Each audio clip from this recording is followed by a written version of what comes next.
Good evening, I'm Will Rio. Thank you for watching News 12 at 6 o'clock on WRDW, now streaming live on WRDW+. And I'm Zana Halliburton. Tonight's shootings in both Richmond and Burke counties are raising more questions than answers. At least one of these situations is believed to be gang violence. Among the victims this weekend, a 3-year-old hit by a stray bullet in downtown Augusta. First up in Waynesboro, Burke County deputies are stepping in to quell a recent string of shootings. The latest happening last night on A Street, where 3 people were hurt. This is video from that scene. And this is a map showing the locations of the last 3 shootings in Waynesboro in just a 5-day period.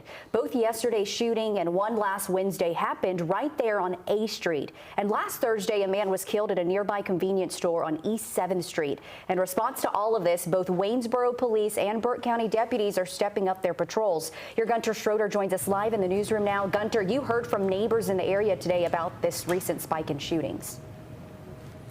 Yeah, with a repeated pattern of violence, Burke County law enforcement are preparing to crack down on crime in what they say was in part gang activity in recent days. But some in Waynesboro aren't sure the problem is such a simple fix.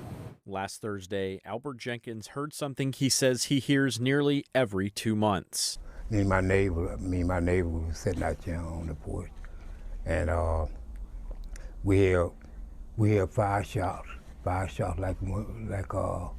like automatic, like a machine gun, and then we hear 2 more shots like a pistol.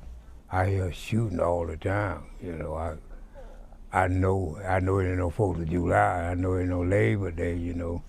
A pattern of violence in Waynesboro that resulted in the death of Canarius McBride at the Sunoco, and 3 more injured in a shooting last night on A Street that Burke County police say involved gang activity. You know, when you see somebody that's like your exact child's age, and you know that they had to have come across each other, you know, in all the years that they went to school together, it does really hit home, because this is the community that we've lived in for 10 years. If you got kids, I think the parents should take care of their children better than that. You know, they gotta teach them right from wrong.